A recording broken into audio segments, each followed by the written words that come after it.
I have been seeing a lot of stuff on my For You page about anti-intellectualism in literature. And I have a bone to pick with these people. The idea is that right now, BookTok is very romance-centered and very trope-centered. And so that's leading to just a massive influx of books getting published that cater toward that specific taste. And most of their marketing is based off the fact that it is enemies to lovers, friends to lovers, stuff like that. And that because it is so focused on tropes and quick romance reads, that it is messing up literature as a whole. And that we are publishing all these books that are not good enough to be published. And to people saying that, stop it. Stop it. Get some help. It is not wrong to want deeper discussion from your books and to want to dive further into a story and to figure out what symbolism is there and what the author meant to say through their book, and to not want to read similar stories over and over again, because on the For You page, if you're on BookTok, you probably are getting recommended not only the same book, but similar books over and over. So I understand when people say it feels like it's taking over the publishing industry, that it's taking over reading, but it's truly not. BookTok in its entirety is still such a small amount of people who read, and there are still so many authors and agents and publishers who are interested in books that do not fall in that category. And so if that is your cup of tea, if you want something a little more mentally intense for yourself, that is okay to want, but in my personal opinion, it is not okay to trash on people who don't want that. Throughout all of history of publishing, books have had the dual purpose to entertain and inform. But it is a highly recognized truth that once art is put out into the world, it truly no longer belongs to the artist or the writer or the person who made it, because it is now on the receiving end. The people who now take what they get from their personal experience and their background and everything that goes into who they are, for them to receive the art and to interpret it in the way that they are going to interpret it. In the same way, it's up to readers to take what they want from the story. And it's really not anybody else's place to police that. Some people really desire the ability to read a book and to discuss it and pick it apart and truly understand it. And sometimes I do fall in that camp, and then there are other people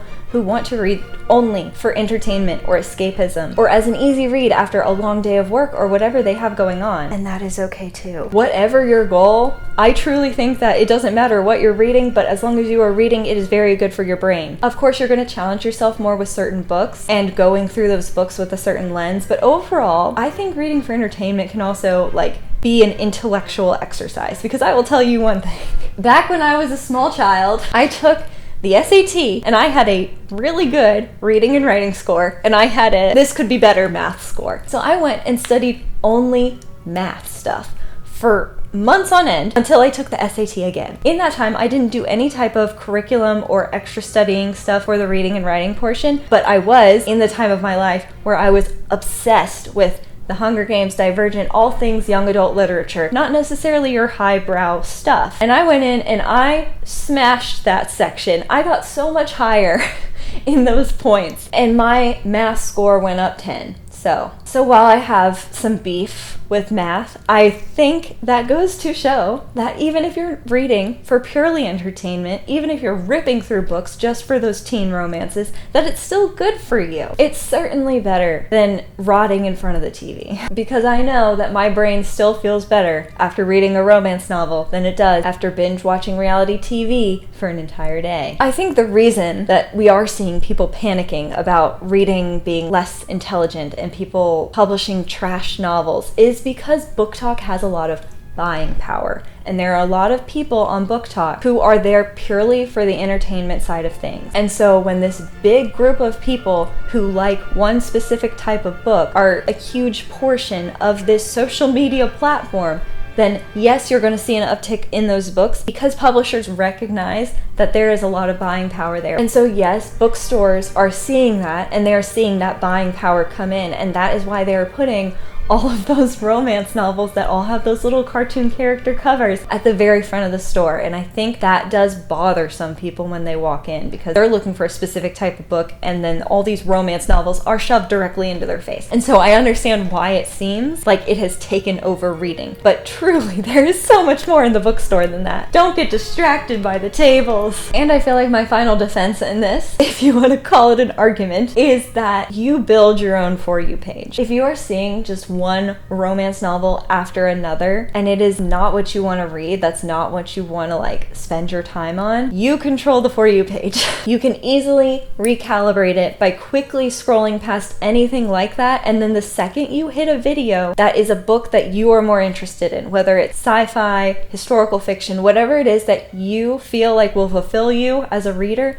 watch it all the way through to the end and interact with the video. If you're hate watching content about romance videos, all TikTok sees is that you're engaging and you're watching these videos all the way through, and so it's gonna send you more. So if that's not for you, just don't go down that rabbit hole. It might take a couple days, but you can completely recalibrate your BookTok page. I know people on BookTok who, I love romance novels, so I don't particularly like hate that side of TikTok, but I know people who that's just not their thing, and they have found their people on BookTok, and it just takes a little more time because the sci-fi community is smaller on TikTok. So there's no need to panic. There's plenty of good books.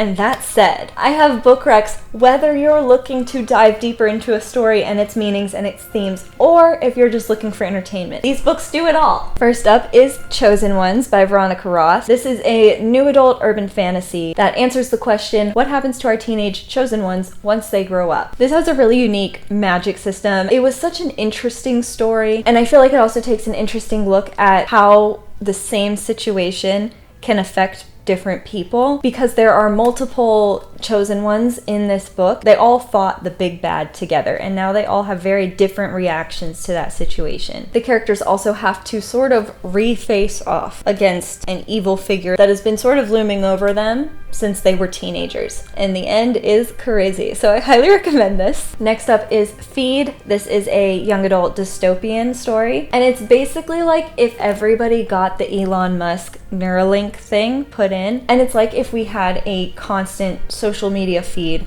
going on right in front of our eyes. There's a sort of hierarchy in this society of people who could afford to have the feed right from basically birth for this generation, or if they had it put in later in life and had to get a secondhand feed, stuff like that. And the main character and his friends have basically like suffered brain rot, if we're going to talk in TikTok speech, and how they are affected when the feed gets cut off for everybody. They live on the moon. It's very, very interesting, and it's super well written, so I highly recommend this one. Next up is The Book of Longings. This is historical fiction, and it follows Jesus as a teenager. But in this book, he's not the main character. It is a young writer who is sort of watching from afar while trying to figure out how to pursue her passion and her career as a young woman, where it is not at all accepted for her to be a scribe. This has some of the most beautiful prose I've ever read. I've heard that Sumont Kid's other books are just like incredible, so I am excited to check out more of her work, but this is the one I've read so far, and I really enjoyed it. I will never not recommend this duology. If you've seen any of my recommendation videos, you have probably seen these. An Absolutely Remarkable Thing by Hank Green, and then the follow-up, A Beautifully Foolish Endeavor. These basically like ask the question, what would happen if meta took over our world / if there was also aliens involved? Very sci-fi, but like modern day. The first scene that you run into is a girl who's in her mid-20s who comes across a statue, and she makes a viral video about it and becomes like this social media sensation, and how she handles that, particularly when it seems like the statue is starting to speak to her in her mind. It's very, very good, very thought-provoking. This is usually my go-to recommendation for people when I don't know what they're into. I love these. Next up is The Midnight Library. You might have seen this one floating around on BookTok probably like 4 years ago. Please, please, please check your trigger warnings on this before going into it. This is not an easy book by any means, and the beginning is kind of upsetting. I almost put it down personally. I'm glad I didn't. I feel like this book has aged well in my mind, if that makes sense. The main character ends up visiting a library in her mind that shows her all the different stories that could be hers personally, depending on if she had made different choices in her life. And while it is sad, I would say that overall this is a very uplifting story, so go into it at your own risk, but I do feel like this is a worthy addition to your TBR. Next up is Erotic Stories for Punjabi Widows. This is maybe not what you think by the title of it. While it's an adult book, I don't really think it's very explicit. The main character is a daughter of Indian immigrants, and she ends up teaching a creative writing class in London. but most of her students are elderly women from her parents' community who are actually there to learn English. But as she's teaching them, they begin to write their own stories, and they end up writing a lot of romance stories. But because her community is very traditional, it's not always received well, and kind of in the middle of it, you're also dealing with a murder mystery. I don't want to say too much because I went into it pretty blind for a book club, and I was very locked in the whole time. I do highly recommend this. The next one is the Southern Book Club's Guide to Slaying Vampires. A long time ago, I made a video saying that this was one of my most hated books, and it kind of is, but it has not left me alone since I read it like multiple years ago. And so I do recommend it if you are into thriller and horror. I am not. I am a baby when it comes to thriller and horror. But it follows, I believe, a 1950s housewife and her friends during a time when a mysterious stranger comes to town. And that mysterious stranger seems to be very much like a vampire. Most people kind of shun this guy, but the main character sort of befriends him, and it's her kind of trying to figure out this weird feeling of like, is he a good person? Is he not a good person? He couldn't possibly be a vampire, isn't that crazy? While also kind of taking a look at what like a woman's role was during that time period. I feel like that's a like background conversation of that book. And so while I found it very interesting, I only recommend it if you're okay with some body horror. Next up is the Red Rising series. This was sort of my first endeavor into a true sci-fi series. I'd read some sci-fi in the past, like I consider The Host by Stephanie Meyer to be sci-fi, and then I read Ender's Game. But the Red Rising series is like, it is true sci-fi, that's for sure. I originally thought it was a trilogy, but it is a 7-book series. I think the 7th book is coming out this year. So if you want something that's kind of like a long haul, I recommend this. It is our distant future when everybody sort of lives in space, and there's a hierarchy based on color. So there's the reds at the bottom who are sort of the slaves of the society, and the golds who rule over everyone. Our main character Darrow starts out as a red, and then he has to go undercover as a gold with the idea of taking down the establishment of golds being the rulers. It has a very involved, intricate balance of power between different families and parts of society, and it's very, very interesting. The first 3 are a trilogy that wraps up nicely, but you can continue into the rest of the series, as I am. And it dives into like all of the themes surrounding war. What glory actually means in war. Is war ever worth it? How does war affect different people? There's a lot in these, and I recommend it. Last up is the Scythe trilogy, and then there is also a prequel book. These are so interesting. You can see it's won a Pulitzer. It's very, very good. This is young adult dystopian. It's about a future in which AI has become our overlord, somewhere between a president and a god. The only thing the AI overlord cannot do is kill people. We have solved immortality, but not the issue of how much space there is on Earth. And so scythes are sanctioned killers, and we follow someone who is up to become a member of the Scythedom. In my opinion, the main theme of this is what it means to be human, and why it's so important that we maintain our humanity, especially now as we have AI entering the scene. This is probably my top recommendation for teenagers, and then just also